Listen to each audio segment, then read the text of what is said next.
Iya. Gini, Mei. Udah kan, Belajar. investigasinya kan udah. Bunda Rama harus Masih lanjut. belajar investigasi itu bukan investigasi itu. Ya, gini, Mei. Kita lanjut ya. Sorry, Bunda. Saya Gini ya. kan membawa pertanyaan ini, tujuan saya supaya akal Anda itu difungsikan, terlepas dari Bang Handi menginterogasi panjang kali ya, nggak apa-apa. Silakan lanjut.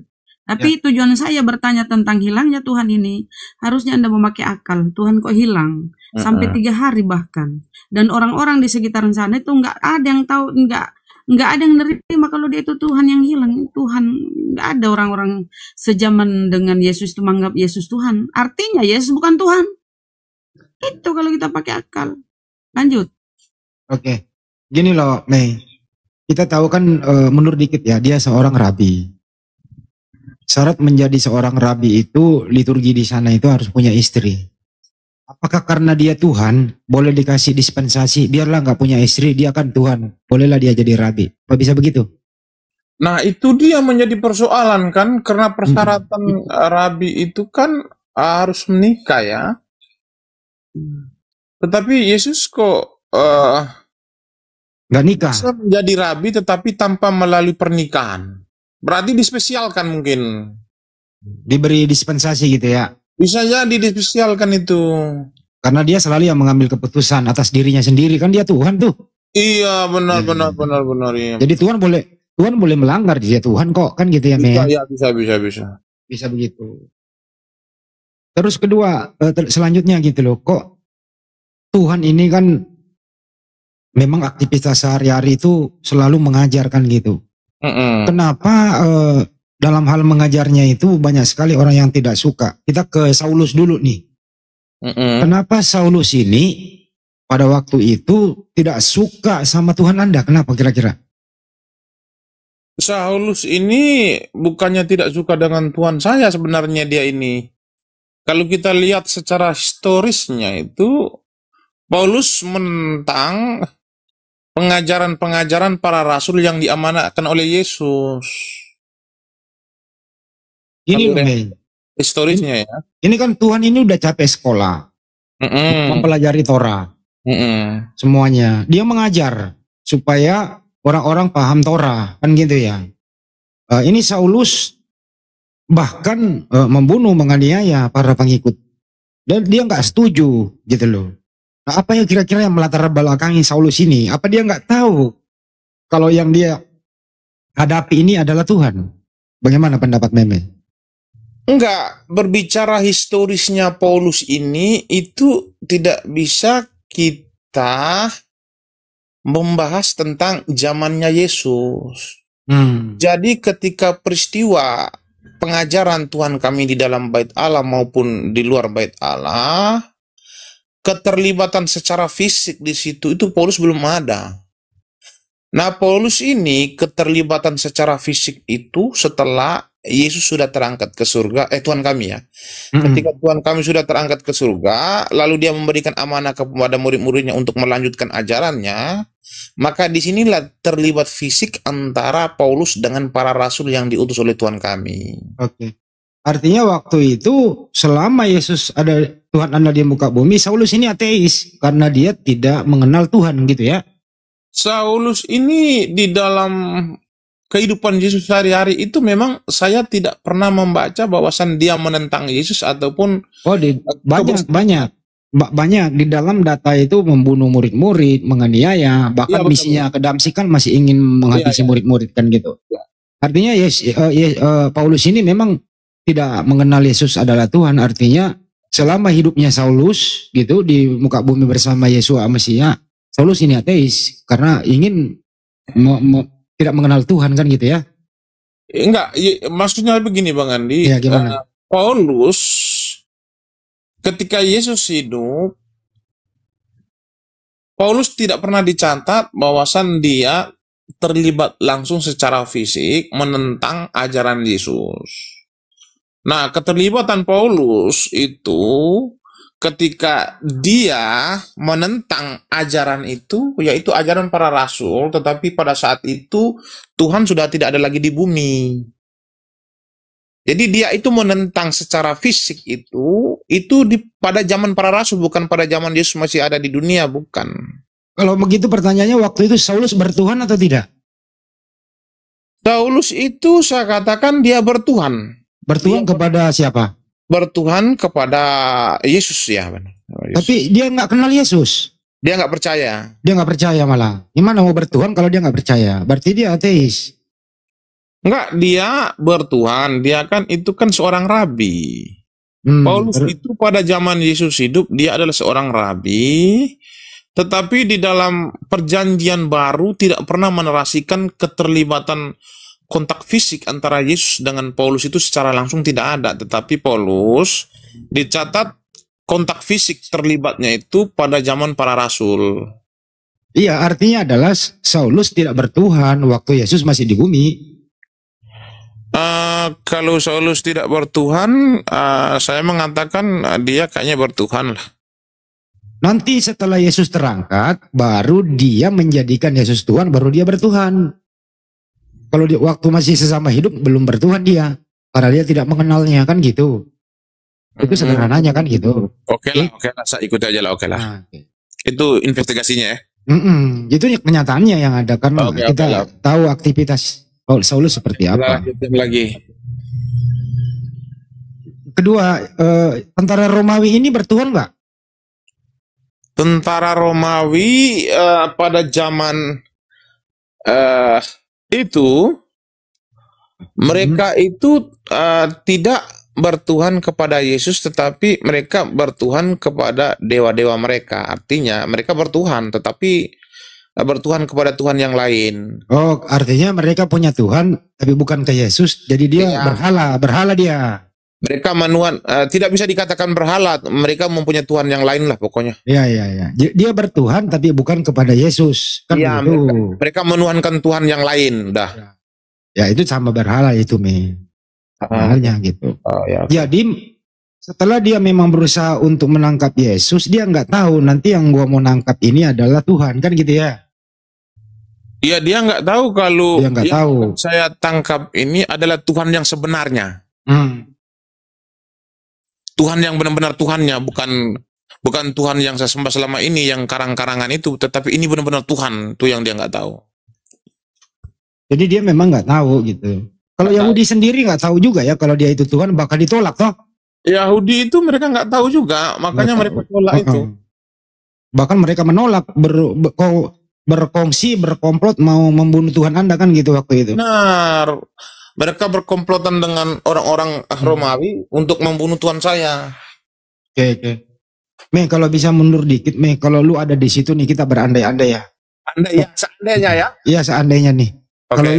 Kalau lu ada di waktu itu sejaman dengan Yesus, apa yang kau lakukan? Ketika saya hidup sejaman dengan Yesus, posisi saya apa dulu? Ya, sebagai masyarakat biasa lah, begitu ya. Tapi Anda mengetahui kalau Yesus itu Tuhan gitu. Kalau bagi saya, atau abdi dalam orang dalam gitu. Orang dalam sebagai apa dulu? Sebagai keluarga lah. Sebagai murid. Sebagai murid lah, sebagai murid. Sebagai boleh. Sahabat. Ya, sahabat boleh. Oke. Ketika saya sebagai sahabat Tuhan, lalu saya mengetahui bahwasan Tuhan saya akan ditangkap dan akan dibunuh. Saya tidak akan mungkin melawan karena saya tahu dia adalah hebat. Jadi Anda membiarkan sahabat Anda terbunuh gitu? Oh, dia hebat kok. Tapi kan intinya terbunuh juga kalau dia hebat. Iya, gitu. Intinya dia hidup lagi lah pokoknya. Oh gitu. Menurut Anda ini, sebenarnya siapa tokoh di balik ini semua yang ingin membunuh Tuhan Anda? Tokoh di balik ini semua ya adalah rabi-rabi Yahudi. Karena memang para ahli-ahli Taurat ini, mereka itu memang menentang dengan pengajaran-pengajaran Tuhan saya.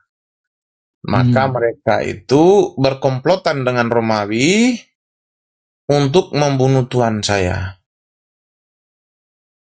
Oke, jadi mereka ini termasuk orang jahat atau dia adalah pahlawan?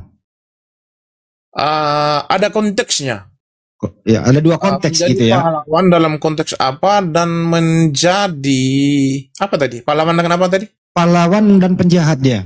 Iya, kita lihat konteksnya dulu. Dia bisa menjadi penjahat dalam konteks apa dan menjadi pahlawan dalam konteks apa juga. Jadi harus konteks lah. Kita masuk ke pembunuhan Tuhan di tiang salib. Pembunuhan Ya. berencana lah. Iya. Pelaku-pelaku ini pahlawan atau penjahat? Pelaku-pelaku ini kalau kita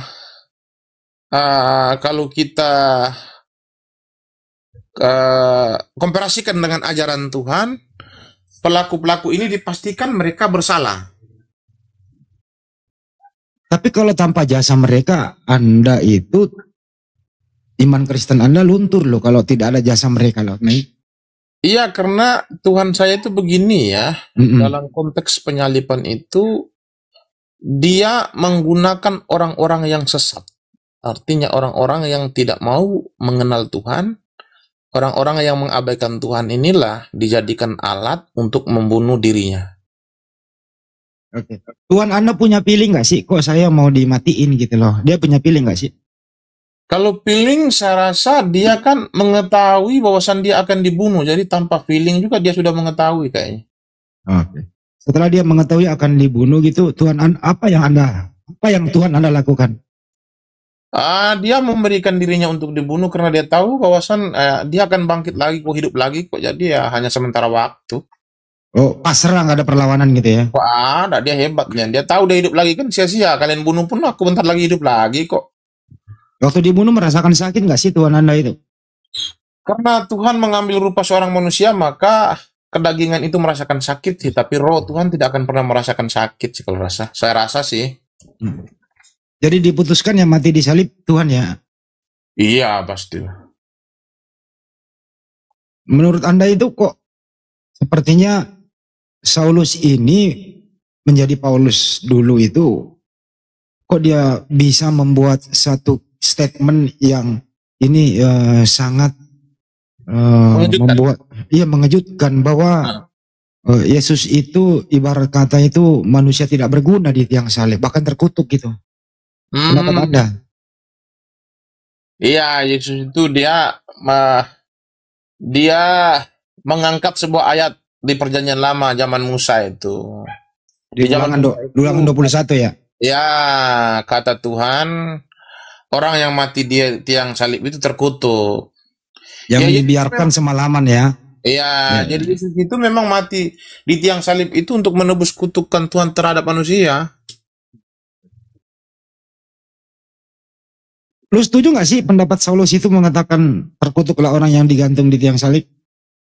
Sebenarnya kalau dikatakan setuju atau tidak setuju, saya kalau menggunakan akal saya mengatakan saya tidak setuju sih. Kenapa dia menjas Tuhan itu terkutuk mati di tiang salib? Artinya ini Saulus ini salah tulis gitu ya? Saulus ini dia bukan salah tulis tetapi salah prediksi. Salah prediksi. Dia agak sedikit ini ya. Teledor. Grogi. Oh, grogi. Saulus grogi gitu.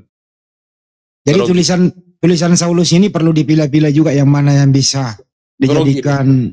Jadi tulisan Paulus ini bisa dipilah-pilah juga yang mana yang baik, yang mana tidak baik gitu ya. Iya, benar. Sama kayak hadis lah, pokoknya yang mana yang cocok diambil, yang tidak cocok nggak usah diambil lah. Jadi tidak semua yang ada tertulisan Paulus itu memperkuat iman Anda, gitu ya. Oke.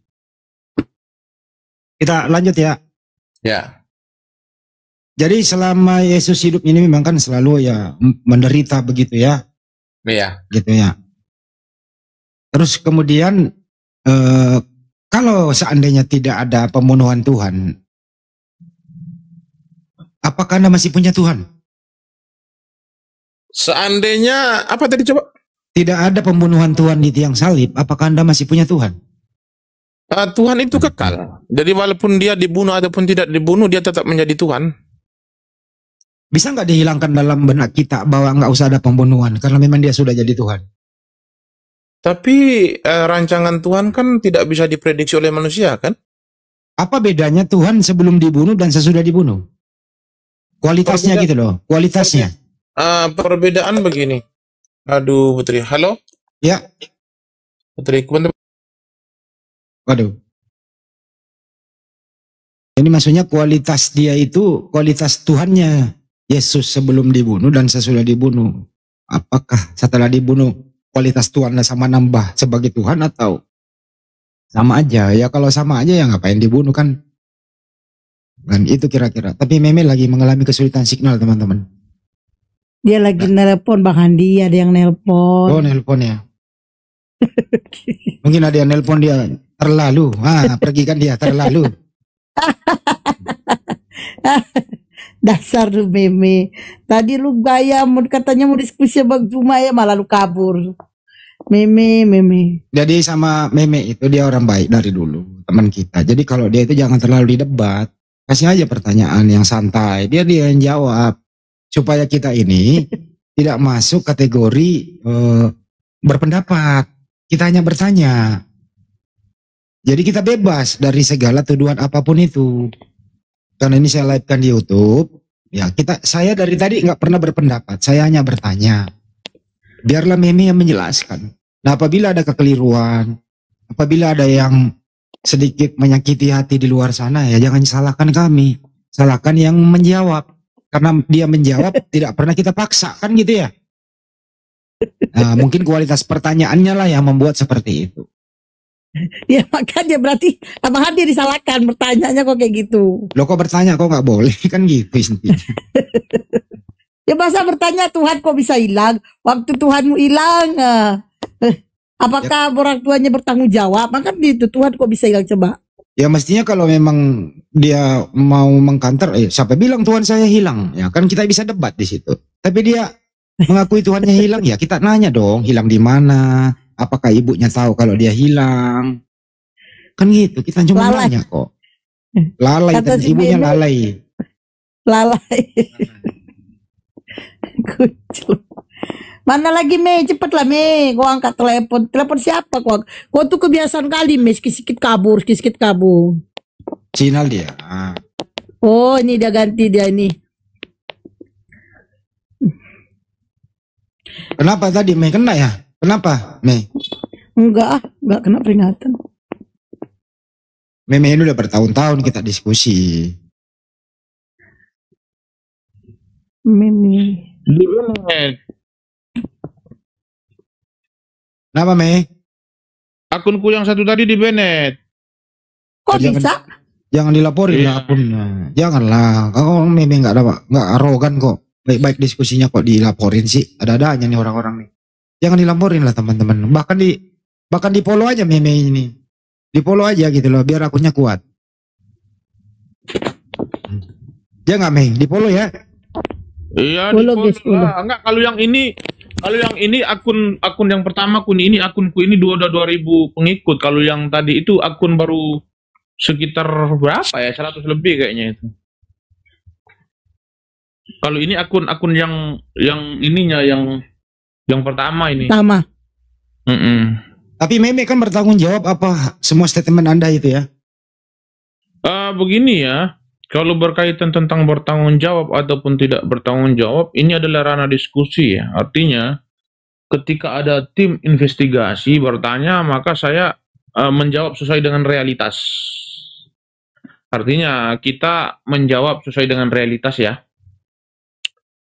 Dan jangan sampai kita di framing ini kami ikut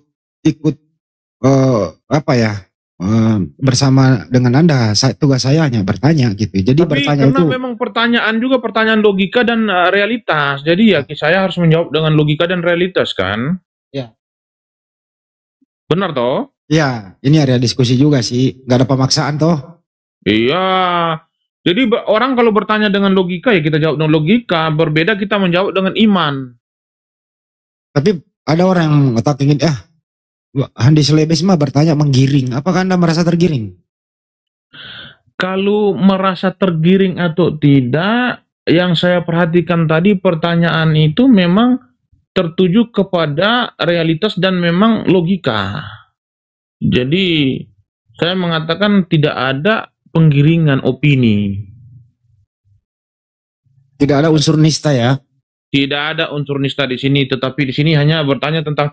Saya mengatakan begini ya, penistaan itu ketika orang itu mencaci maki, membelok-belokkan ajaran orang lain, mencela, menghina, itu baru dikatakan penistaan agama. Tetapi kalau dalam ranah dialog, ketika orang bertanya menggunakan akal dan logika mereka, kita menjawab sesuai dengan akal dan logika, tidak bisa menggunakan iman.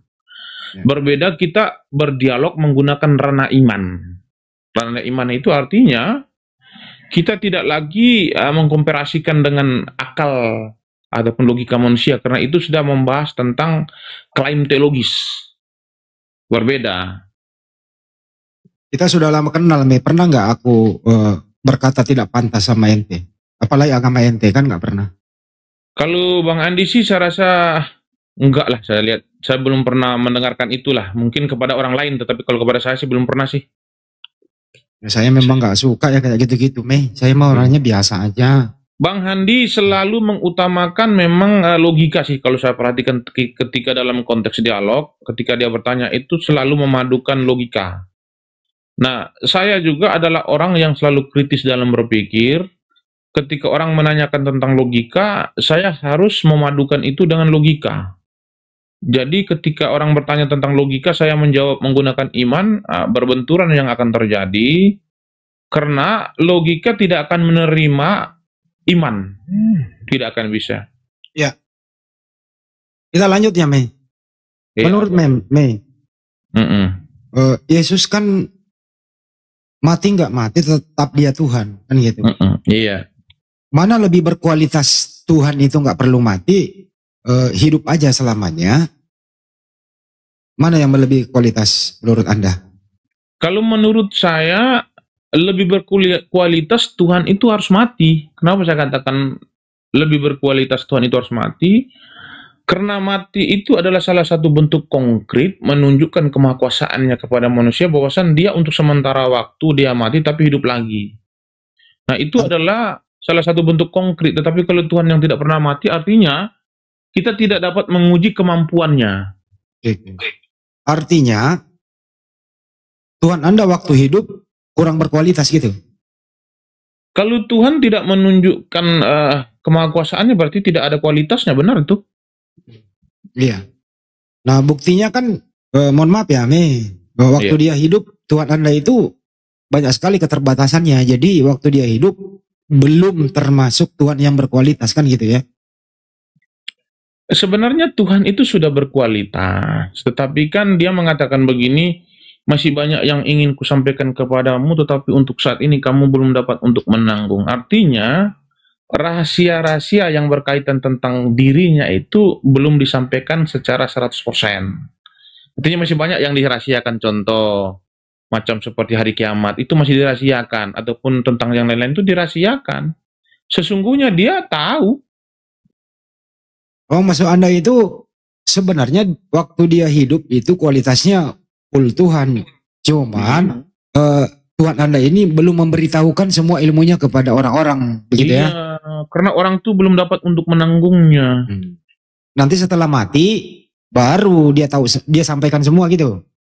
Setelah mati juga semua rahasia Tuhan tidak akan bisa disampaikan semua. Karena memang rahasia Tuhan itu kalau kita susun mungkin alam semesta ini tidak akan bisa menampungnya. Ya. Kalau begitu hidup Tuhan Anda, mati Tuhan Anda, ya tidak ada masalah. Tidak ada perbedaannya, sama aja dia adalah Tuhan gitu ya.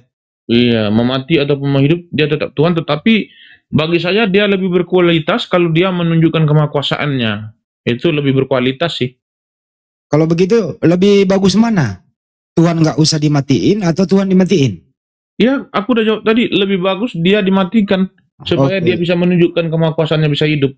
Oke, kalau begitu Tuhan dimatiin lebih bagus. Apa sih yang ingin dicapai Tuhan dimatiin itu, demi iman Anda gitu? Demi membuat kita percaya bahwasan dia Tuhan Maha Kuasa. Nanti kalau dia nggak melalui proses kematian, nanti dia mengajarkan tentang kebangkitan kepada orang, itu hanya omong kosong jadinya kan?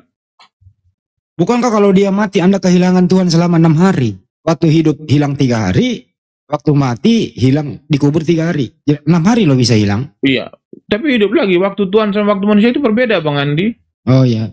Waktu Tuhan itu 1 hari, tetapi 1000 tahun bagi manusia. Jadi kalau ketika Tuhan 3 hari 6 hari dia meninggal ataupun 3 hari dia meninggal itu, saya rasa mungkin nggak sampai 1 detik lah kalau waktu Tuhan.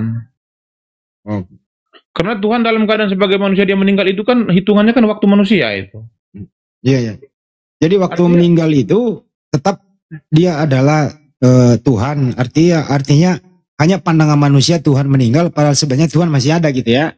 Masih ada, karena waktu 1000 tahun bagi manusia tetapi 1 hari untuk Tuhan. Artinya dihitung kalau hanya 6 jam itu ataupun 6 hari atau 3 hari berarti nggak sampai 1 detik lah, teka langsung jadi hidup lagi. Berarti hanya meram mata aja Tuhan saya itu. Tapi kenapa ya, Mei? Saya kok ini baru saya nanya-nanya loh ya. Mm-mm. Waktu itu kan murid-murid pada melarikan diri gitu ya. Mm-mm. Terus kemudian 3 hari Tuhan Anda kan bangkit tuh. Iya. Kenapa murid-murid kaget? Ini siapa ya? Kok dia malah murid-murid dia kira hantu loh. Kenapa seperti itu ya? Jadi sebenarnya begini, seharusnya murid-murid itu kalau kita berbicara tentang bukan ini masuk logika atau masuk bentar logika atau realitas. Kita masuk logika dulu, logikanya nanti baru realitas ya. Sebenarnya kalau kita berbicara tentang logika, seharusnya murid-murid ini tidak perlu kaget karena memang sebelum Tuhan saya disalib atau dibunuh kan dia sudah bernubuat bahwasan saya akan ditangkap oleh orang-orang yang tidak pernah mengenal Tuhan dan akan disalibkan dan pada hari ketiga saya akan bangkit.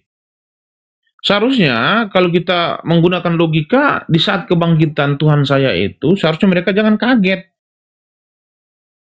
Kan gini loh, Mei. Kan gini loh, Mei, ya kan dikubur 3 hari tuh. Tentu kan di dalam gua itu mungkin pakaiannya kumal gitu ya. Nah, mungkin setelah dia bangkit dari kubur gitu, dia pikir kan murid-murid udah mati nih, nggak mungkin dong dia mau hidup lagi. Artinya pengetahuan murid-murid ini juga nggak pernah menyangka kalau Tuhannya akan bangkit lagi kan gitu ya. Makanya dia kaget gitu. Cuman Waktu saya di- heran, cuman saya herannya begini Bang Andi, jubah yang digunakan Tuhan saya ketika dia bangkit menemui murid-murid itu jubah yang mana lagi? Karena jubah yang digunakan dia ketika dia disalib itu kan masih di dalam gua. Kemungkinan di dalam kubur itu ada pergantian jubah kali, karena kok dia nongol kok bersih lagi gitu ya? Apa dicuci apa gimana di dalam kubur itu? Kan begini, narasinya kan begini peristiwanya itu kan Maria Magdalena dengan sahabat-sahabatnya itu kan datang untuk mengunjungi kubur Tuhan saya itu di dalam gua itu. Iya. Lalu ketika mereka masuk ke dalam gua itu kan malaikat berbicara dengan mereka bahwasan Tuhan telah bangkit. Nah, ketika Tuhan telah Enggak bangkit, gitu Mei, gini. Maria Magdalena datang ke kuburan. Kan kuburan udah kosong. Malaikat bertanya, "Mengapa engkau menangis?" Kan gitu. ya, Maria menjawab, "Tuhanku diambil orang." Tahu-taunya dia udah bangkit kan gitu. iya, rupanya malaikat mengatakan Tuhanmu tidak dicuri orang tetapi dia sudah bangkit seperti yang dia katakan. Tapi kalau saya lihat filmnya itu ya, itu jubahnya masih ada di situ loh. Tapi kalau begitu, kalau jubahnya ketinggalan di kuburan, berarti dia bangkit dengan tidak pakai apa-apa dong. Ternyata bagaimana itu? Enggak, dia waktu disalibkan dia ada memakai celana dalam atau apa itu? Iya, Yang pakai. Ibarat Iya. kata Sundanya pakai kancut. Iya, dia pakai kancut aja. Kancutnya nggak nampak di situ, hanya jubahnya aja. Berarti memang kain kafannya itu memang terletak di situ ya. Artinya dia datang menemui murid-murid itu menggunakan jubah yang mana lagi itu ya sebenarnya? Ya ini loh, kan gini loh, waktu dia diturunkan dari salib, kan menurut informasi kan dikafani tuh. Dikafani supaya masa orang dikubur pakai kancut doang kan gitu. Ya nggak mungkin ya, benar. Tapi waktu dikafani nggak pakai jubah. Itu dia. Berarti yang ditinggalkan di situ kan kapan berarti ya? Iya, Lalu tiba-tiba muncul pakai jubah. kok pakai jubah lagi? Ya kemungkinan di kuburan kali ada yang ngasih, atau memang dia mau pakai sendiri, kan namanya Tuhan toh di dalam kuburan kan gitu ya. Suka-suka dia nyuruh orang yang bawa Dia udah pesan lewat Shopee. online. Online. Jadi memang agak sedikit ada kisah misteri di dalam kuburan selama 3 hari gitu ya. Ada sebuah peristiwa misteri, bukan kisah, peristiwa. Kalau kisah itu berbeda sih, peristiwa kayaknya. Lebih cocoknya peristiwa. Ya sulit untuk diceritakan secara akademik. Sulit untuk Ya. dinalar Akademik secara dan akal manusia. sistematis. Ya. Ya, Bang Mea. Bukan Ngeri. sistematis. Sulit untuk dinalar secara akal manusia. Karena kok di dalam kuburan, dia dikubur hanya pakai kain kafan sama kancut. Kenapa tiba-tiba nongol pakai jubah? Makanya murid-murid Itu pada dia, kaget. Kita dari mana jubah ini? Nah itu dia. Mari kita berpikir aja. Ya bolehlah penafsiran ya. Menurut Bunda Rama mungkin pesan kali. Atau ada yang nganterin kali kan nggak? Atau Bisa juga menggunakan online. Bisa Ya. juga. kok online sih, belum ada online waktu itu. Iya, pada zaman itu belum ada online. Bisa juga mungkin diantar oleh murid-muridnya secara diam-diam. Ya. Atau malaikat kali yang nganterin masuk. Enggak, kalau malaikat jangan berbicara dulu. Itu bukan ini ya. Kita berbicara logika dulu. Logikanya bisa jadi diantar oleh murid-muridnya diam-diam kan, ngantar diam-diam, ini pakai dulu jubah ini. Kalau gitu coba kita minta pendapat sama netizen ya. Kira-kira. Oke, Netizennya. netizen ya, kira-kira lebih tepatnya apa? Ya, kira-kira netizen, siapa yang mengantarkan jubah ke dalam Pada kuburan Yesus? Ya, Silakan ditulis di bawah. Oke, silakan. Silakan. Mulai dari sekarang. Mulai dari sekarang gitu. COD, roh, pocong, laundry. Jangan memberi pendapat yang nista lah. Jangan, yang baik-baik saja pendapatnya. Wah, orang nih banyak nggak sependapat di bawah nih, Bang Andi, banyak kali nggak sependapat ini. Ada yang bilang malaikat, ada yang bilang malaikat. Ada bilang si bom-bom, malah si bom-bom. Ada aja si bom-bom di bawah. Ada yang bilang Gabriel, ada yang bilang malaikat. Ya. Banyak malaikatnya, ada yang bilang muridnya, ada yang bilang bom-bom, bim-bom. Ada yang bilang Maxim. Ya itulah misteri gitu ya. Misteri lah itu. Steril. Mungkin Bang Makanya Andi bisa nggak? Makanya Bang Andi lihat nama akunku ini kan misteri Elohim. Oh iya pantesan. Misteri kuburan kali. Bisa jadi. Tapi kan kita tahu di kuburan itu kan Pertanyaan Yes. kedua, Bang. Nanti aku Bang bertanya-tanya dulu sama Bang Andi. Andi lah ya. Pertanyaan kedua, dikit dulu, satu lagi pertanyaannya Bang Mi. Oh ya. Siapa yang menggulingkan batu itu? Batu yang menutupi kuburan itu. Ingat, Kalau kita batunya sudah digulingkan. Kira-kira siapa? Kalau kita berbicara tentang realitas ataupun logika, itu pasti manusia yang menggulingkan. Ketika Maria datang ke kuburan itu, batu sudah terbuka itu, gua sudah terbuka. Batunya Itu sudah. dia. Kalau Siapa tuh yang logikanya manusia yang menggulingkan. Siapa? Harus ditanyakan dulu siapa yang menggulingkan batu ini. Ini kan yang di dalam dikubur ini Tuhan, kan? Yoi. Dia kan nggak usah pakai batu digulung-gulung, dibuka segala batu. Kan Tuhan itu bisa tembus rondang waktu, keluar. Iya, tapi kan keluar. mereka mau mengunjunginya. Kenapa harus lewat pintu? Tapi kan mereka dibuka mau itu, mengunjunginya. buka batu. Tapi kan mereka mau mengunjunginya. Tapi kan udah terbuka itu. Sementara dia ini berdirilah Yesus di taman itu. Artinya Yesus sudah di luar. Maria datang, pintu kuburan ini udah terbuka. Batu gua ini udah terbuka. Ya, Ada yang mengguling batu. Bang Andi. Nah, Bang Andi. siapa kira-kira? Bang Andi. Halo Bang Andi. Bantu, menelpon pendeta. Aku mau telepon pendeta. nanya-nanya dulu ya, tapi santai-santai kayak gini aja kita ya. Ntar dulu Meng, ini nanti kalau kau yang nanya nanti habis ini selesaiin dulu ini satu topik. Kan kalau sering nanya juga supaya tidak campur-campur konten saya gitu loh Meng. Ini kan live di YouTube. Iya. Bukan nggak mau ditanya, gampang lah. Oke. Ya silakan Bunda Rama terusin dulu. Siapa kira-kira Bang yang menggulingkan batu? Karena gini ya, ceritanya nih yang dikubur ini Tuhan. Nah, Tuhan ini kan nggak terbatas ruang dan waktu. Bisa aja dia tembus dinding gua ini kan. Nggak usah lewat-lewat pintu itu. Tapi batu ini terguling, udah terbuka ini pintu yang menutupi. Batu yang menutupi gua, kuburan ini udah terbuka. Maria heran kan? Loh, Bunda Rama biar nggak Tuhan tembus saya, pakai Tuhan softtek saya. Bunda Rama. Softtek. Bunda Rama biar nggak Mana tembus Tuhan pakai saya? softtek. Mayat Tuhan saya dicuri orang. Kagetlah si Maria kan. Mayat Tuhannya katanya dicuri orang, hilang. Tiba-tiba Yesus berdiri di taman itu. Tidak dikenali kan. Nah, pertanyaan saya, siapa sih? Teman-teman di bawah tolong dibantu jawab meme. Siapa yang membuka pintu gua ini? Batu yang menutupi pintu gua ini. Silakan. Saipudin. Saipudin. Kok Saipudin? Entahlah.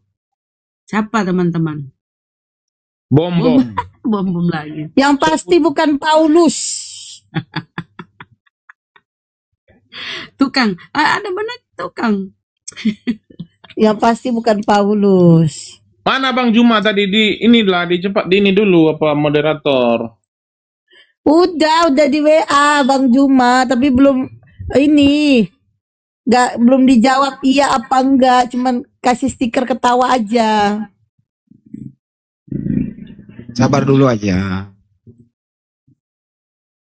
Aku besok udah kegiatanku padat Bang Handi. Mau kemana? Padat kayak mana? Kerja Iya. padat. Sibuk dia di kebon. Gimana kebon? Lancar ya? Iya. Jadi aku udah mau hampir 2 minggu ini baru dialog ini lagi. Soalnya kerjaanku padat sih. Ya kita lanjut ya Mei. Jadi setelah dia bangkit itu murid-murid mengira dia hantu kan gitu ya. Terus murid-murid kok dia nggak tahu kok ini Tuhan gitu. Kenapa murid-murid pada belum paham ini Tuhan gitu? Murid-murid ini kalau kita berbicara tentang realitas manusia ya, manusia itu memang identiknya dengan keterkejutan. Jadi jangankan mereka melihat orang yang mati hidup lagi terkejut. Mereka melihat orang yang mirip saja terkejut. Contoh begini, saya bersahabatan dengan Bang Handi, lalu ketika saya jalan di mall, saya melihat ada orang yang mirip dengan Bang Handi, saya terkejut. Kok mirip Bang Handi? Oh, gitu ya. Nah itu realitasnya ya, artinya refleks terkejut gitu ya. Refleks, iya benar. Nggak pernah menyangka kalau Tuhan itu bisa hidup lagi gitu kan. Nggak nyangka kok tiba-tiba ini manusia kok bisa hidup kembali. Jadi di sini refleks dia, terkejut. Yang kedua, habis itu supaya orang percaya, Yesus Tuhan Anda kan minta sesuatu supaya aku ini hidup loh. Karena bala tanganku. Nah, terus kemudian minta ikan goreng apa ikan bakar sih itu? Untuk menguji kebenarannya, untuk mengetes kalau dia sudah hidup lagi, ambillah ikan goreng supaya saya makan. Nah, dimakan sama dia. Benaran hidup lagi nih orang. Makan lahap. Lahap banget lah, lapar kok. Dia 3 hari nggak makan di kuburan. Ya wajar. Ikan goreng apa bakar ya? Ikan goreng. Gorengnya. Ada nanya-nanya lagi, emang di situ ada minyak? Ya adalah kali ya. Apalah minyaknya gitu.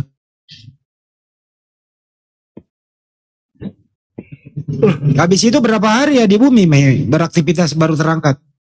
Aduh, kalau saya lihat, kalau saya mungkin semua tahun saya itu mungkin 60 hari ya kalau nggak salah ya. 40 katanya. 40 hari ya, 40 hari benar. Ya, dia sama seperti macam dia puasa, benar-benar. 40 hari itu identiknya, itu memang ya benar. 40 hari dia baru terangkat ke surga, itu benar. Habis itu terangkat. Diperjalankan ya. Diangkat apa berangkat sendiri tuh, Mei? Kalau saya lihat narasinya diangkat ke surga. Terangkat ke surga sih. Kalau bangkit baru dibangkitkan, tetapi kalau terangkat itu kayaknya terangkat, tidak tulis diangkatkan atau. Jadi berangkat sendiri gitu. Bisa jadi. Tahu-taunya jadi ada yang bertanya, jadi pertanyaan juga jangan ditanya mengendarai apa gitu juga nggak, pertanyaan nggak logis. Artinya terangkat aja, artinya ya langsung menghilang tiba-tiba di surga kan, nggak usah juga ditanya berapa jam perjalanannya, nggak ada yang bisa hitung. Itu ya Mei, kita juga bertanya nggak perlu menyulitkan kok jawabannya kan gitu ya Mei. Tapi kalau dihitung sulit juga Bang, karena memang kita tidak bersama-sama dengan dia ketika naik ke atas surga sih. Jadi dalam perjalanan itu kita tidak bisa menghitung waktunya, kapan sampainya, jam berapa dia sampai, itu tidak bisa sih. Ya berangkat seperti kilat kali ya, langsung tiba-tiba hilang. Nah, oke.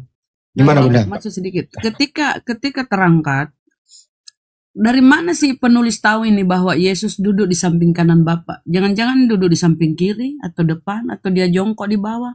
Kalau itu sudah ranah iman tuh. Ya, ini kan penulis yang ngomong nih. Iya, itu masuk di ranah Yesus iman. terangkat, Yesus terangkat dan duduk di samping kanan Bapa. Apa matanya tembus naik ke langit?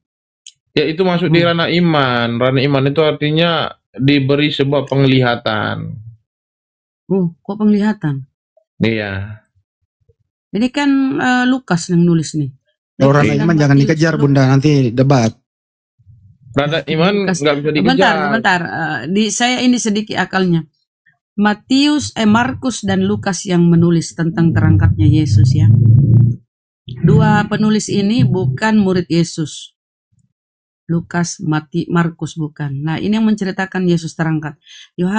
Matius tidak menceritakan tentang terangkatnya Yesus. Nah, ini termasuk aneh juga ya. Dan pertanyaannya, apakah matanya si penulis ini tembus naik ke langit sehingga dia tahu Yesus duduk di samping kanan Bapa? Jangan-jangan duduk melantai, lesehan atau di depannya atau di samping kiri kan? Dia hanya mengira-ngira kan? Ya, lanjut.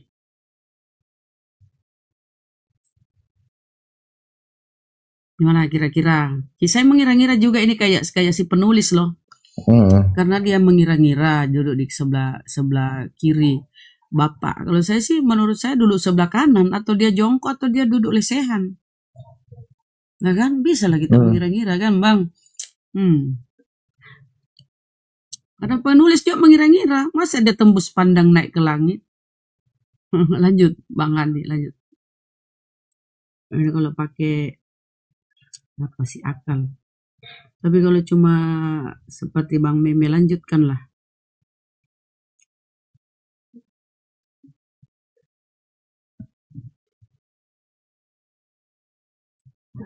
Apa diam?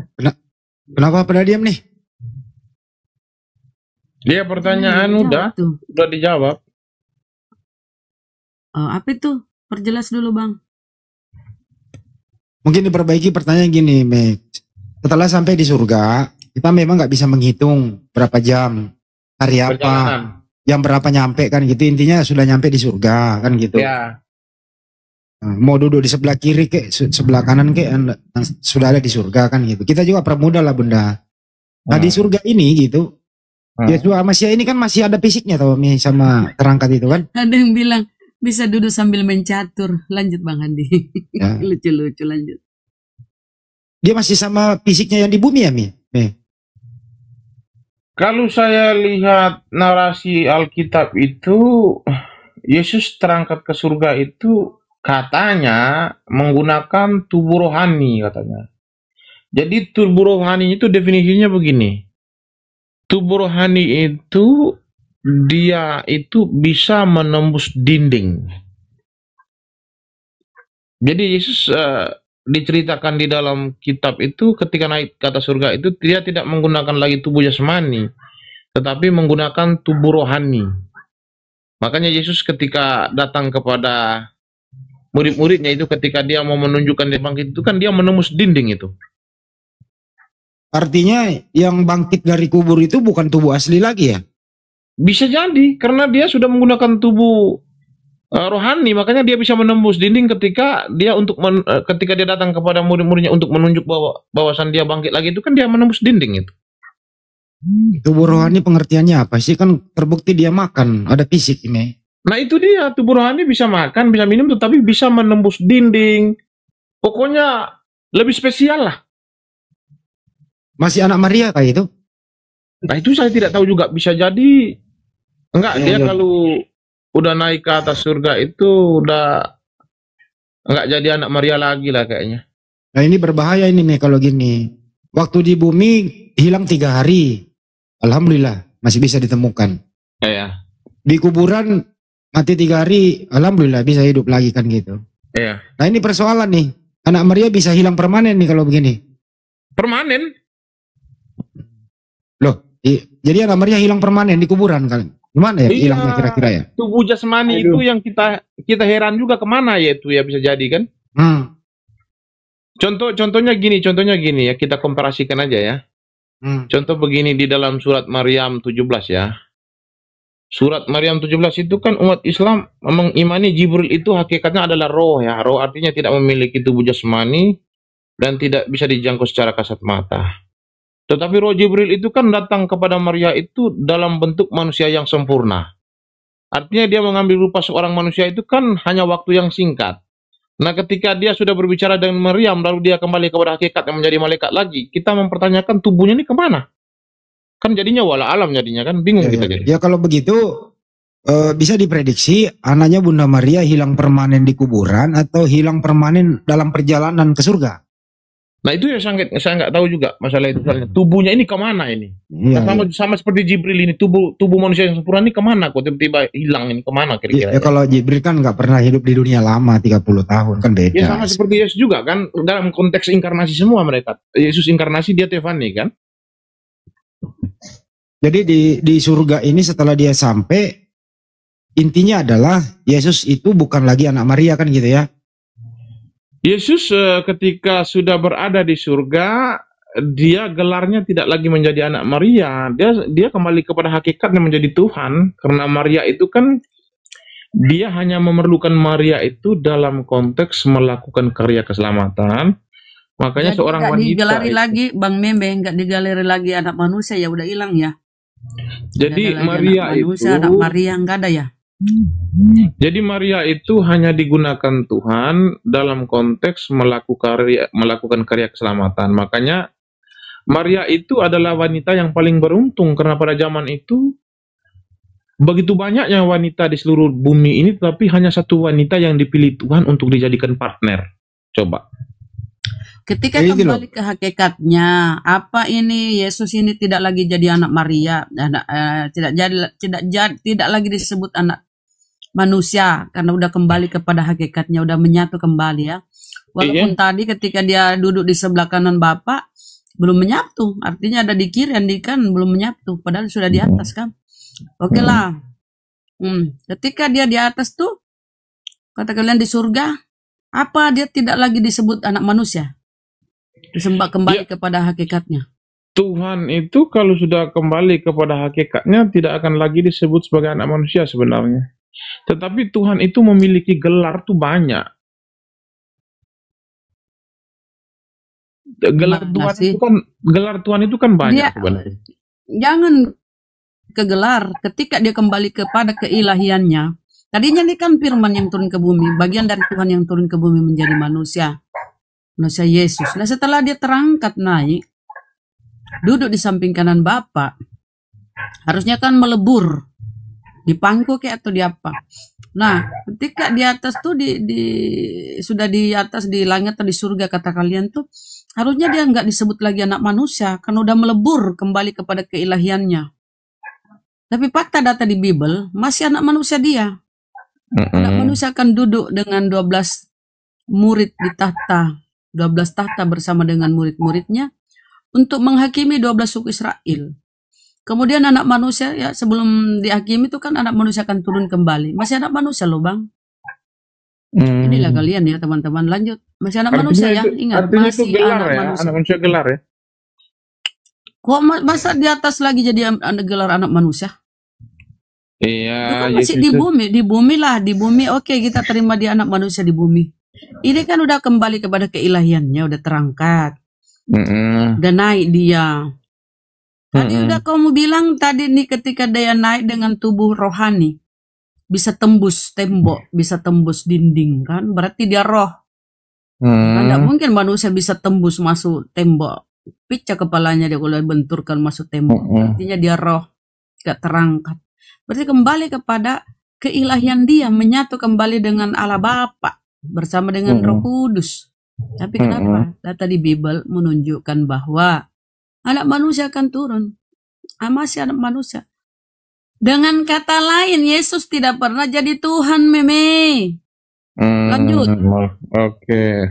Udah gini aja, aku dengan Bu Rama aja kita dialog, kita tentukan topik yuk, biar enak. Saya satu pertanyaan aja boleh ya? Izin Bang Hans satu pertanyaan. Bang Meme ya. Yang tadi itu tentang, kan tadi Bang Meme baca ya kan di kitabnya tadi itu yang sama Bang Andi ya, dia bangkit di antara orang mati. Ya, ini kalimatnya jelas ya, datanya begitu Pak. Nah kalau bicara datanya, apakah benar itu? Jejaknya ada nggak kalau benar itu? Karena itu kan Yesus pada saat itu ditaruh itu kalau dibilang kuburan ya, kuburan perdana loh. Belum ada satu orang pun yang dikebumikan di situ. Kuburan itu punya Yusuf Arimatea, ya orang kaya rayanya di situlah. Dia pemiliknya. Mungkin kalau sekarang itu bisa dibilang kayak yang taman pemakam yang elit lah. Nah, putus, Imrus putus lagi cintaku, putus Imrus. Bisa ada nggak sejak?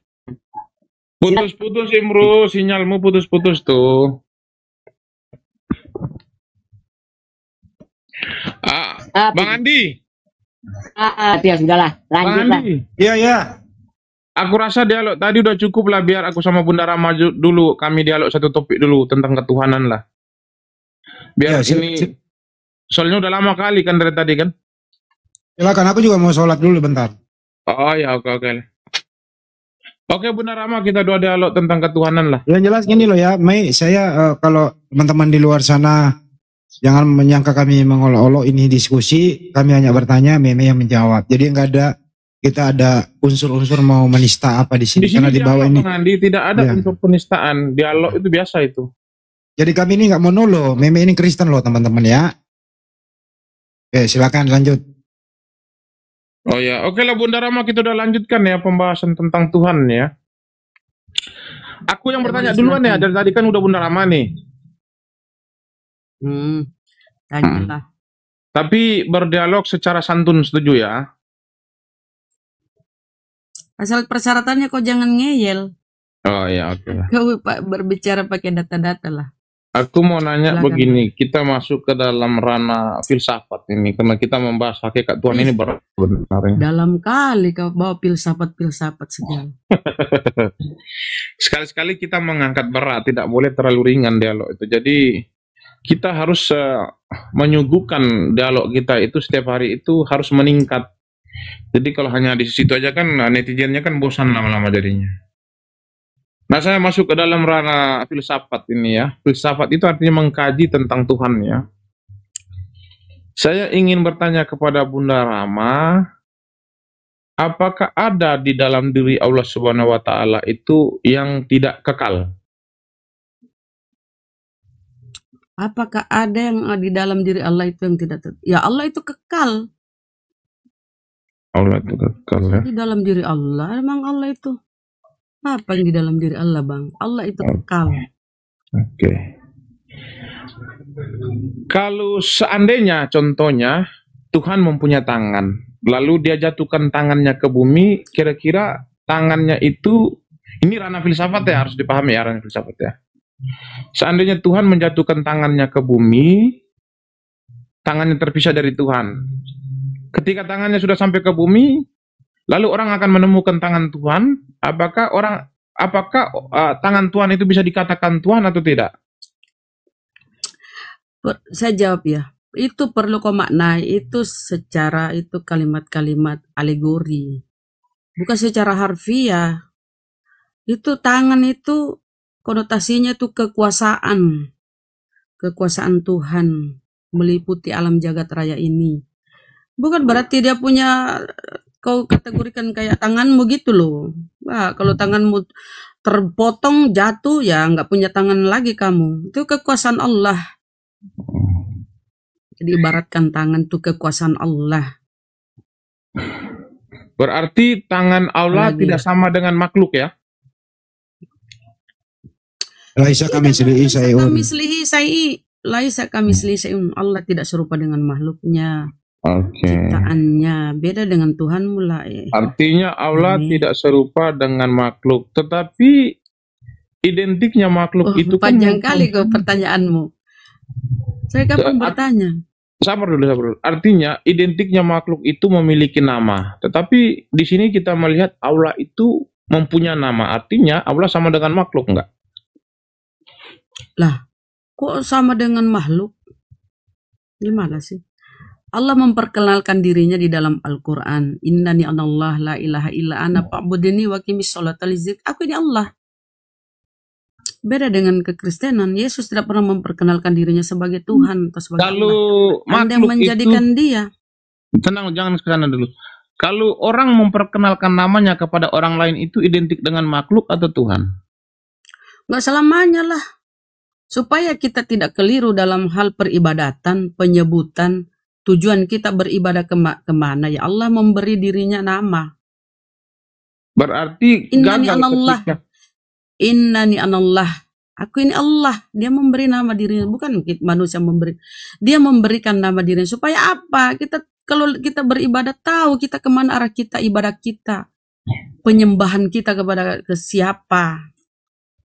Tapi kan Allah tidak sama dengan makhluk. Tuhan. Ya iyalah. Tuhan itu kan secara umum sembahan. Nama ini kepada siapa kita menyembah. Jangan-jangan kepada Zeus, dewa-dewa. Jadi kita ada namanya Allah. Nama Allah itu nama Tuhan. Nama Tuhan orang Islam itu Allah. Oke. Oke, di sini kita masih dalam kaji ranah filsafat ya. Allah dalam tidak kali kau. Ya sabar. Allah tidak sama dengan makhluk, tetapi dia memiliki nama. Sedangkan makhluk itu identik memiliki nama. Nah, oke, itu kita abaikan. Nah, sekarang kita masuk dalam kategori yang kedua. Allah tidak sama dengan makhluk. Tetapi Allah berbicara dengan Musa. Bukankah berbicara itu identiknya dengan makhluk? Bagaimana? Saya tambah dulu sedikit tadi. Allah itu mempunyai nama-nama yang cantik ya. Yang bagus, disebut Asmaul Husna. 99 nama Allah itu ya. Ar-Rahman, yang maha pengasih. Ar-Rahim, yang maha penyayang. Al-Malik, yang maha merajai atau menguasai. Al-Qudus, yang maha suci. As-Salam, yang maha pemberi. Itulah gelaran-gelaran Allah, sifat-sifat Allah, nama-nama Allah. Itu melekat pada diri Allah ya. Kenapa lagi? Kenapa ke Musa? Iya, ke Musa, oke. Allah kan diklaim tidak sama dengan makhluk, tetapi di satu sisi Allah berbicara dengan Musa. Bukankah identik berbicara itu adalah makhluk?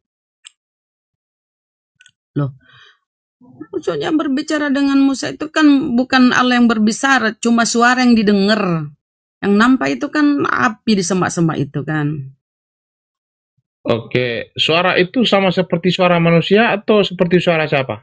Nggak tahu, kita nggak ada pada waktu itu ya. Bukankah identik bersuara itu adalah makhluk? Namun ketika Nabi Musa hendak ke sana menengok asal dari suara itu, Allah berkata, jangan, sebab gunung ini akan hancur. Ya, saya tanya. Identik suara itu adalah makhluk, tetapi Tuhan bisa mengeluarkan suara, berarti Tuhan sama dengan makhluk. Ya, kenapa? Allah itu bukan bisu. Tapi tidak sama dengan makhluk. Allah maha berfirman, Allah maha berkalam. Ketika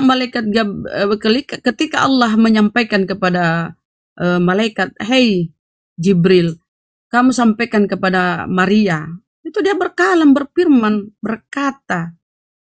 Kamu kok pikir Tuhan saya bisu apa? Ya, Tuhan tidak sama dengan makhluk. Artinya tidak ada persamaan antara Tuhan dengan makhluk. Enggak ada persamaan. Sabar dulu. Cuma Allah maha berkalam, maha berfirman. Firman itu tidak akan habis karena itu adalah sifat Allah. Sifat Allah itu. Firman itu kan identik berbicara ya. Nah, artinya kalau Tuhan berbicara, manusia berbicara nggak?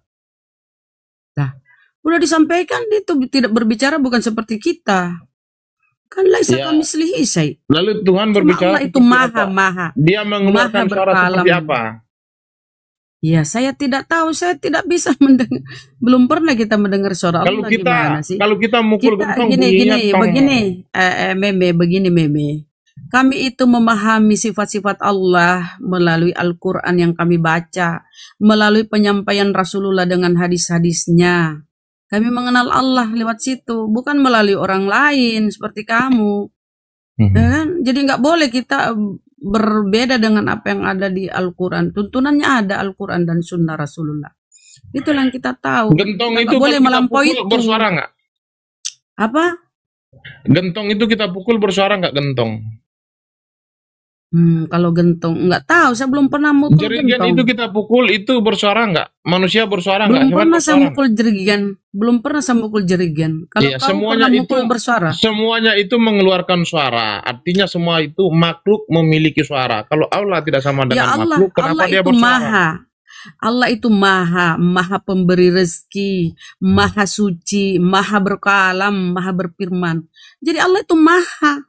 Kan saya tidak nanya mahanya, yang saya tanya itu Loh, Allah tidak sama kan dengan kau bilang- makhluknya. Iya, tidak sama. Tidak sama kenapa dia memiliki suara?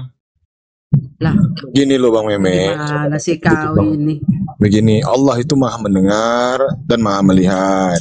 Bukan berarti Allah itu dengan dia melihat itu Sebentar, dengan Bang Erik, jangan dulu mata. sedikit.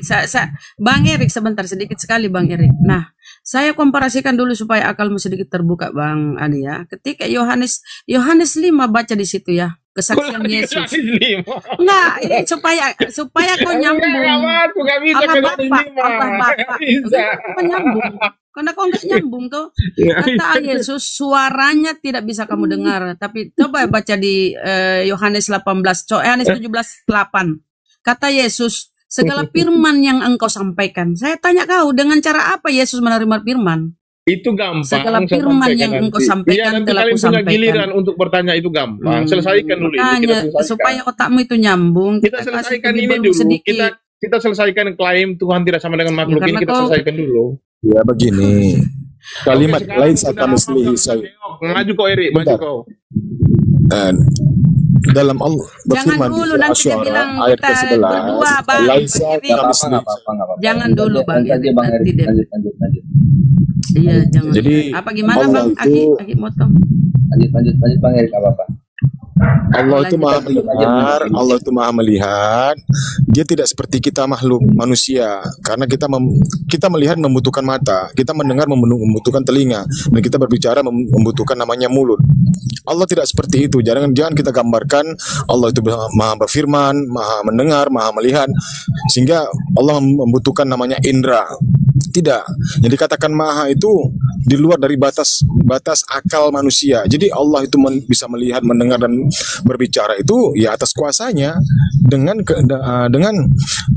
keadaan Allah itu sendiri. Kita nggak bisa menggambarkan seperti apa Allah itu berbicara, seperti apa Allah itu melihat, mendengar dan lain sebagainya. Nggak bisa Bang Meme. Itulah dari kalimat laisa kamitslihi syai'un. Jadi nggak bisa serupa. Jadi kalau Anda memframing bahwasanya Allah itu bisa melihat sama seperti kita menggunakan mata, itu nggak seperti itu Bang Meme. Ya, itu harus Anda pahami. Berarti Allah ini bisa kita cocokkan dengan sebuah energi, tetapi bukan sebuah sosok ya, sebuah energi ya. Nggak bisa kita sebuah gambarkan, energi. Bang. Nggak bisa. Allah Subhanahu Wa Taala nggak bisa dianalogikan dengan apapun. Nggak bisa. Yang jelas energi Allah itu sama energi manusia sangat jauh berbeda. Sehingga kita yang berdosa ini tidak mungkin bisa menatap Allah dengan Allah yang dikatakan maha suci. Iya. Ini gini ya, contoh ya, orang jahat tentunya berada di dalam sel. Nah, orang baik tentunya berada di dalam alam bebas, kan begitu. Kan terpisah itu. Contoh orang jahat juga berada tetap tempatnya di neraka, dan orang yang baik itu tempatnya berada di surga. Itu kan terpisah Bang Meme. Jadi sehingga kita tidak mampu untuk melihatnya gitu. Saya Kita tahu, kita terbatas Bang Meme. Jangan saya bisa makan. tahu, iya, saya tahu Tuhan tidak bisa dilihat. Tadi kamu mengatakan begini, Tuhan kami itu dia bisa berbicara tetapi bukan sama seperti manusia, tidak memiliki mulut sama seperti manusia. Aku yang jawab deh. Berarti mungkin yang dimaksud di sini mungkin Tuhan ini energi yang meliputi alam semesta. Jadi dia tidak berbentuk tetapi berupa sebuah energi yang melingkupi alam semesta. Bukan seperti ini ya? Bukan begitu. Kalau Allah Subhanahu Wa Taala itu ini jawaban singkatnya. Allah Subhanahu Wa Taala itu berfirman. Berfirman. Apa itu firman? Kata-kata. Apa itu kata-kata? Tersusun nanti menjadi suatu kalimat isinya perintah. Siapa yang mendengarkan perkataan Allah ini adalah para malaikat. ada juga melalui tabir. Khusus kepada malaikat Jibril yang menerima. Tidak ada ya manusia satupun di muka bumi ini ya menyaksikan bagaimana Allah Subhanahu wa taala memberikan firman kalau malaikat Jibril. Itu ranah iman, itu ilmu goib namanya di sana. Sama dengan di Kejadian 1, Beresit bara Elohim, pada mulanya Elohim menciptakan dengan berfirman kan. Tidak ada manusia satupun melihat bagaimana Elohim itu berfirman. Bagaimana Gabriel menerima perintah dari Bapa di surga, hanya berkata kepada Gabriel, Gabriel mengantar kata itu ke Maria. Maria tidak menyaksikan percakapan Gabriel dengan sang pencipta itu. Nah itu kalau mau dibahas itu hal goib, nanti nggak ada endingnya nanti, lebih baik saling mengerti saja. Kami tidak boleh melampaui batas akal itu, gitu loh ya. Maklumi aja ya. Nah itu di situ intinya, Me. Alam lah. Saya bukan begini, saya kembalikan dulu ke Bibelmu ya. Apa kesaksian Yesus? Suaranya Bapak yang mengutus aku, Bapak ya, Bapak bukan Yesus ya, Bapak, Tuhannya Yesus. Bapak yang mengutus aku, dia bersaksi tentang aku. Suaranya tidak bisa kamu dengar, rupanya pun tidak bisa kamu lihat. Nah, itu konsep ketuhanan. Diajarkan pula oleh Yesus. Tapi karena Yesus ini adalah Tuhan buatan kalian, ginilah kau ingin menyamakan Allah kami dengan Yesus. Padahal kesaksian Yesus di Yohanes 5:37, suara Bapa tidak bisa kamu dengar, rupanya pun tidak bisa kamu lihat. Nah, itulah konteks yang disampaikan oleh para nabi. Tuhan itu tidak terjangkau dengan kita. Kalau tadi Bang Meme mau menjawab pertanyaan dari Bu Rama, bagaimana cara Yesus menerima firman? Kalau Bang Meme bisa mampu menjawab, berarti Anda sudah keluar dari Bible Anda sendiri. Karena Yesus itu menerima firman adalah saksinya adalah Bapa itu sendiri sesuai di data Yohanes 5 nomor 37. Jadi kesaksian Bapa, kesaksian Yohanes lebih penting daripada kesaksian Bapa itu sendiri. Ya Bang Meme ya, tolong dibaca Yohanes 5:37. Jadi perkataan Tuhan itu tidak bisa kita dengar langsung. Bisa jawab. Jadi jawab Bang Meme. Kalau Anda bisa menjawabnya, berarti Anda keluar dari Bible Anda sendiri. Iya, gampang. Anda menentang Bible. Kesaksian Allah, dialah yang sebagai saksiku bahwasanya Dia yang mengutus aku. Jadi kalau sama halnya kalau ditanyakan kepada Rasulullah, siapa yang menjadi saksi bahwasanya Nabiullah Muhammad SAW menjadi utusan, itu saksinya itu adalah Allah itu sendiri. Oke. Iya, oke. Sekarang saya lanjutkan dulu. Jadi begini, ini sudah bagus, semakin menarik ini ya, sebagai menantang nih, bagus, suka saya ini. Jadi dikomparasikan oleh Rama ini, dia mengatakan begini, untuk membenarkan Al-Quran itu dia mengutip Yohanes 5 ayat 17. Kenapa membenarkan untuk menjangkau nalar otakmu? Jangan framing, jangan. Saya bilang tadi, saya tidak suka kalau framing udah mulai ngajak ribut ya. Saya orang tidak mau menerima kalau framing Al-Quran. Saya bangga kau. Enggak. Saya mengkomparasi aja. Enggak, sportif, saya tidak mau ajak ribut. Ayo sportif yuk. Jangan kau singgol Al-Quran kata-kata kamu gitu. mengatakan kami membuat Yesus menjadi Tuhan, itu kan narasimu tadi. Jadi ganti ya. Jangan dipotong. Sekarang jangan dipotong. Di mana Yesus Tuhan? Giliran saya. Coba baca. Coba baca di Kisah Para Rasul. Allah telah membuat Yesus menjadi Tuhan. Saya paling tidak suka dia ngajar ribut. Sportif saya mau. Ya udah. Dengar. Kau diam kalau nggak mau ribut, kau jawab itu. Saya lanjutkan ya. Jadi saya paling tanya tidak kau. Memang Yesus itu. Coba kau baca Kisah Para Rasul. Allah telah membuat Yesus menjadi Tuhan. Gantian Bunda Rama, gantian. Coba kau baca Kisah Para Rasul. Kalau kau takut nggak usah dialog kau kalau takut. Loh, kok saya takut? Yang penting jangan framing Al-Quran saya. Saya lanjutkan. Gantian. Dengan saya tidak boleh ngajak tidak adil. Saya orang yang paling tidak suka kalau tidak adil cara berdialog. Saya yang paling benci ketika berdialog dengan orang. Saya ada data bahwa Yesus itu Tuhan buatan. Lalu giliran saya lalu giliran saya untuk bernarasi, Anda potong. Saya paling tidak suka itu. Nih, saya kasih tunjuk data ya. Iya, gantian. Loh, takut lihat data, takut. Oke, saya lanjutkan ya. Jadi begini Bunda Rama ya. Kamu membenarkan Al-Quran itu mengutip Yohanes 5 ayat 17. Bahwasan Yesus itu mengatakan suara Tuhan tidak bisa didengar. Tetapi kamu tidak membaca ayat 18-nya.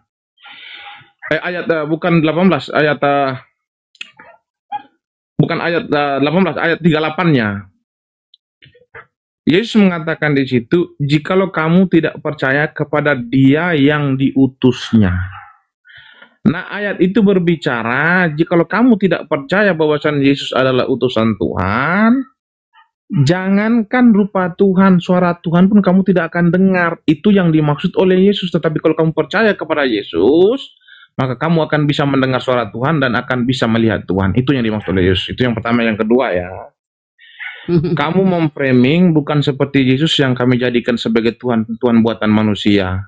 Lah, saya ingin mengatakan dulu. Dengar, ya sabar, gantian. Oke. Makanya saya suka ketika berdialog dengan orang framing itu, maka giliran saya jangan dipotong. Kalau mau kita dialog santai, jangan dipotong, gantian. Tapi tolong jangan inilah yang bagus lah cara. Kalau tidak mau ditampar orang, jangan menampar orang. Kalau tidak mau mencubit orang, jangan mencubit orang. Saya ada bukti bahwa Yesus Tuhan buatan. Diam, gantian. Gantian, selo gantian. Kenapa kau sampai batu nggak mau tengok datang? Saya lanjutkan, gantian. Kalau tidak mau sakit, jangan mencubit orang. Saya lanjutkan. Kampret. Jadi begini ya, kamu memframing mengatakan bukan seperti Yesus yang kami jadikan Tuhan. Seharusnya kamu itu flashback dengan ajaranmu. Tuhanmu itu sedikit pun tidak ada bereksistensi di dalam Al-Quran. Secara logikanya, kalau Tuhan yang diajarkan oleh manusia, jikalau tidak bisa bereksistensi, hanya ada dua kemungkinan. Kemungkinan itu bisa menjadi benar dan bisa menjadi salah. Bisa menjadi benar, itu kita memahami secara rohani. Kalau bisa menjadi salah, salahnya begini, ketika orang itu masuk ke dalam gua, dia berimajinasi, lalu menciptakan sebuah narasi. Dalam narasinya itulah dia menciptakan sebuah lafal, lalu lafal itu dijadikan untuk sesembahan. Artinya di sini berpotensi kita menyembah kepada Tuhan hasil imajinasi manusia. Itu paham ya? Makanya jangan berani cubit kalau tidak mau dicubit. Udah, enggak cubitan apa kau maksud? Coba nanti aku jawab ya. Eri ada aku jawab. Eri, nanti gampang. Aku jawab. Setelah ini jangan kabur ya. Kalau kau kabur, kau kutuk. Enggak, saya tidak kabur. Intinya kalau kamu masih mau sportif, saya tidak kabur. Silakan. Oke, saya jawab ya. Nah, Tuhan yang buatan itu adalah Yesus. Kenapa? Baca Roma 14:9. Kristus harus mati dan hidup kembali supaya menjadi Tuhan. Jadi Yesus itu Tuhan yang dibentuk. Kita cari data-data seluruh Bible. Mana di situ narasi bahwa Yesus itu Tuhan? Mana narasi Yesus ada ilahinya? Itu buatan para konsili-konsili, bapak-bapak gereja. Harus sadar itu. Konsili 325 itu konsili memutuskan bahwa Yesus ada ilahinya. Konsili Kalsedon diputuskan Yesus 100% manusia, 100% ilahi. Jadi itu buatan manusia itu Tuhanmu. Coba cari seluruh data-data. Siapa yang menuhankan para nabi, menuhankan Yesus ya? Jadi Yesus itu Tuhan buatan. Oke?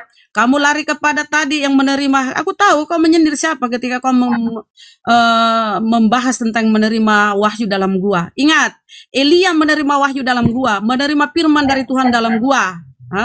Tuhan mau keluar dari gua kemudian jadi Tuhan. Yesus ketika mati, ya, karena narasi Paulus 14:9, Roma 14:9, Yesus harus mati dulu supaya menjadi Tuhan. Jadi ketika Tuhanmu itu bangun dari di dalam gua itu, keluar dari gua baru jadi Tuhan. Ingat, proses ketuhananmu, proses Yesus menjadi Tuhan itu di dalam gua. Karena harus mati dulu. Jadi Yesus itu Tuhan buatan, oke? Apalagi pertanyaanmu tadi ya, Kuclu? Saya jawab sama pertanyaan. Apa lagi? Apa pertanyaanmu? Saya ingin menambahkan sedikit ya, Bu Rama ya. Silakan. Kalau udah katakan udah ya, saya lanjutkan. Kalau udah katakan udah ya. Tambah. Aldri, grab dulu. Iya, sebentar. Bang Moto nanti dulu Bang Moto, biarkan Rama dulu. Gak apa-apa, ini saya tambahkan sedikit tadi. Nanti bias karena saya ingin mengkonter Rama. Saya ingin mengkonter Rama. Saya tidak mau mengkonter Bang Moto. Lanjut dulu. Saya mau mengkonter Rama. Kalau Bang Moto saya tidak konter, saya konter Rama aja. Ayo Ibu Rama, ayo. Bu Rama ada Grab dulu di itu. luar. Ada Grab tuh, Mebe, aku dulu mau bayar Grab. Kenapa emang kau takut sama Akimoto? Kenapa? Takut kali ya. Saya tambahkan sedikit ya, Mei. Itu anjingmu itu suruh diam tuh, anjingmu tuh suruh diam. Jadi gini, Mei, dalam Islam, dalam pemahaman Ahlus Sunnah wal Jamaah, Asy'ari ya, Jadi Allah itu mutakaliman. Artinya Allah itu mempunyai kemampuan, ability untuk dia berfirman, dia memandang, dia berbicara. Apakah ketika Allah itu berfirman, maaf,